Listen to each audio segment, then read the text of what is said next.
जय जगदंब, नमो आदेश, हर हर महादेव।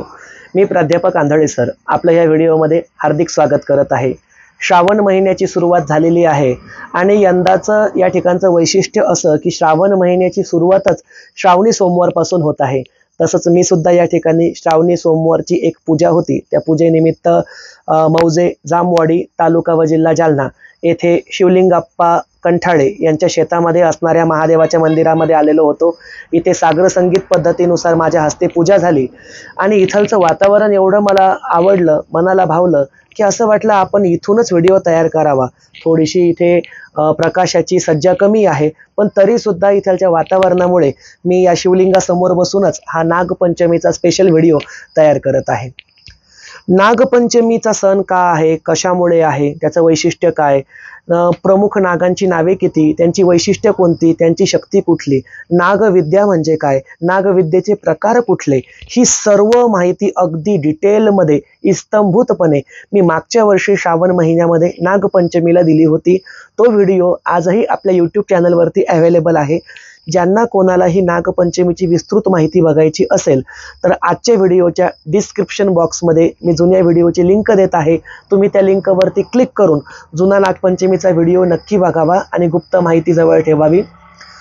आजच्या व्हिडिओमध्ये मी पुन्हा ती माहिती न देता एक प्रश्न मला नागासंबंधित विचारण्यात आला की शेतामध्ये किंवा घरामध्ये बऱ्याच वेळेला सापाची पिल्लं निघतात, सापाची अंडी सापडतात किंवा त्या ठिकाणी मोठ्या प्रमाणावरती सापाचे ओळखणीच्या खुणा, जसं सापाची कात सापडणे, सापाची फरकांड सापडणे, अशा पद्धतीनुसार त्या ठिकाणी काही ॲक्टिव्हिटी घडतात आणि घरामध्ये भीतीचं वातावरण त्या ठिकाणी पसरतं। लहान मुलांमुळे आपल्याला भीती वाटते, आपल्या घरामध्येच एखाद्या बिळामध्ये कुठे नागोबा लपून बसला काय अशी भीती ती असते। तो साप विषारी असो किंवा बिनविषारी असो किंवा निम्न विषारी असो, परंतु सर्पाबद्दल एक प्रचंड भीती सर्वसामान्यांच्या मनामध्ये असतेच असते। आणि मग मला प्रश्न असा विचारण्यात आला की या सर्पांना आपल्याजवळ न येऊ देण्यासाठी किंवा आपल्या घरामध्ये प्रवेश न करू देण्यासाठी कुठला आध्यात्मिक उपाय आहे का किंवा कुठला मंत्र आहे का, अशा प्रकारची कुठली विद्या असते का, यावरती सर प्रकाश टाका। तर मी आज याविषयी बोलणार आहे। बघा, सर्पबंधन यालाच नागबंधन असं सुद्धा म्हटलं जातं। तर या सर्पबंधनाला, नागबंधनाला एक प्रकारची विशिष्ट विद्या असते। या विद्येला त्याला आरबाडी विद्या असं म्हटलं जातं। आता आरबाडी विद्या हा शब्द संपूर्ण नागविद्येला लागू होतो, ज्यामध्ये सर्पाचं विष उतरवणे, सर्पाचं विष चढवणे, सर्पाला त्या ठिकाणी बंदिस्त करणे, सर्पाचं आवाहन करणे, सर्पाचं विसर्जन करणे। एवढंच काय तर एखाद्या व्यक्तीच्या अंगामध्ये सर्पाचं पान खेळवणे, पान म्हणजे शिवकळा खेळवणे, सर्पाचा संचार खेळवणे, हे सर्व प्रकार आरबाडीमध्ये मोडतात। आता आरबाडी हा झाला त्या ठिकाणी सरसगट शब्द। जसं की आपण महाराष्ट्रामध्ये राहणाऱ्या प्रत्येक व्यक्तीला त्या ठिकाणी मराठी बोलतो, परंतु जसं महाराष्ट्रामधील सर्वच व्यक्ती मराठी जरी असले तरी त्यांच्या पोट जाती पडलेल्या आहे। जसं माळी समाज, धनगर समाज, मराठा समाज, वंजारी समाज, गवळी समाज, त्याच पद्धतीनुसार आरबाडी विद्या जरी संपूर्ण नागविद्येसाठी कॉमन शब्द असला तरी आरबाडीचे सुद्धा अनेक उपप्रकार पडलेले आहे। जसं की डोकरी नागविद्या, सरळ नागविद्या, गरुड पावली विद्या, धनात्री विद्या आणि धुर्बंद विद्या। आता हे जे प्रकार पडलेले आहे, यापैकी सर्पाने आपल्याजवळ येऊ नये किंवा तो जर आपल्या घरामध्ये असेल, आपल्या जवळपास असेल, तर त्याने तात्काळ त्या जागेवरून निघून जावं। या विद्येला त्या ठिकाणी धुर्बंद विद्या असं म्हटलं जातं। धुरपंत बांधणे असं सुद्धा म्हटलं जातं। आता ह्या धुरपंत विद्येचा कसा मंत्र असतो, काय असतो, तो मी तुम्हाला या ठिकाणी सविस्तरपणे समजावून सांगतो, शिकवतो। हा मंत्र मला माझ्या परमपूज्य गुरु परशुराम नाना अंभोरे यांच्याकडून प्राप्त झालेला हा गुरुकुळाचा मंत्र आहे। आणि या मंत्राद्वारे आपल्या घरामध्ये जर एखादा गुप्त साप त्या ठिकाणी लपून बसलेला असेल किंवा सापाने घरात अंडी घातली असतील किंवा साप दिसत असेल आणि पुन्हा गायब होत असेल, तर ह्या मंत्राद्वारे आपण त्या सापाला घराच्या बाहेर काढू शकतो। मंत्राचा विधी असा आहे, तुम्हाला त्या ठिकाणी नदीची वाळू घ्यायची आहे आणि नदीची वाळू ही त्या ठिकाणी आपल्याला चाळणीने चाळून त्या ठिकाणी तिला बाजूला करून घ्यायचं आहे। म्हणजे थोडक्यामध्ये बारीक वाळू, बारीक रेती ही आपल्याला चाळून घ्यायची आहे। ही जी बारीक वाळू आणि रेती राहील या रेतीवरती आपल्याला गाईचं गोमूत्र शिंपून घ्यायचं आहे आणि गाईचं गोमूत्र शिंपून संपूर्ण त्या रेतीच्या कानांना ती लागेल असं ठेवायचं आहे. त्यानंतर आपल्याला शंकराची म्हणजेच महादेवाची पूजा करायची आहे. कारण शंकर हा नागांचा अधिष्ठात्र दैवत.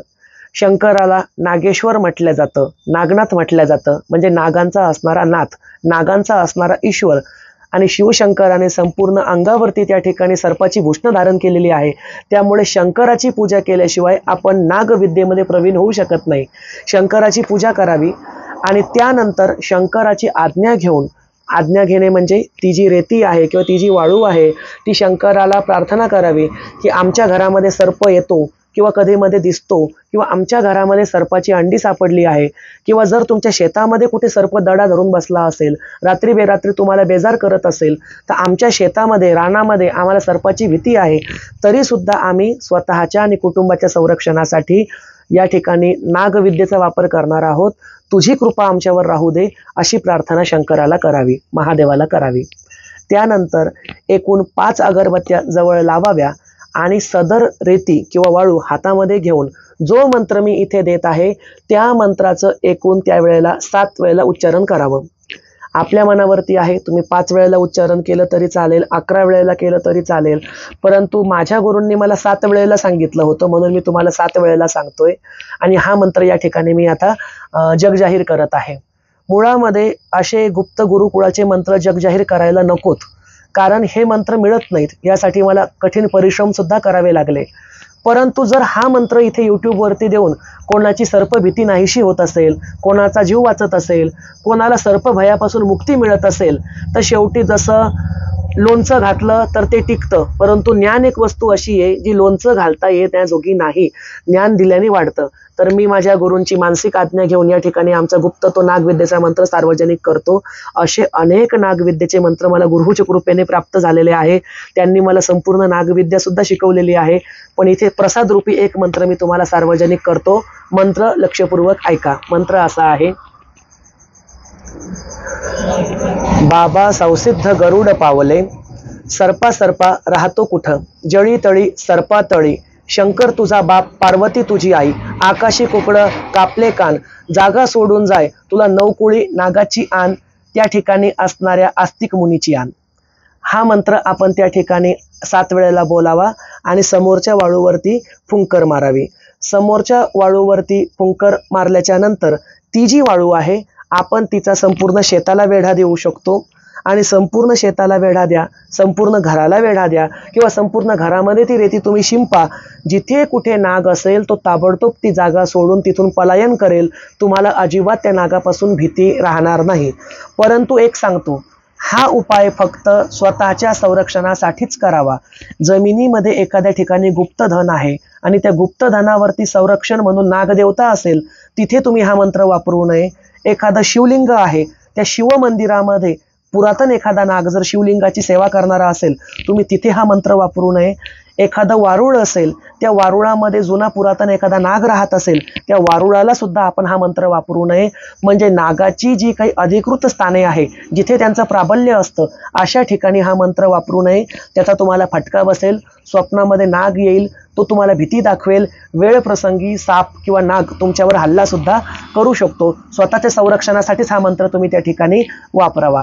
या मंत्रामुळे धामीन असो, नाग असो, कुठल्याही प्रकारचा सरपटणारा सर्प असो, तो विषारी असो, निमविषारी असो किंवा त्या ठिकाणी बिनविषारी असो, तो सर्प 100% स्वतःची जागा सोडून जातो म्हणजे जातो.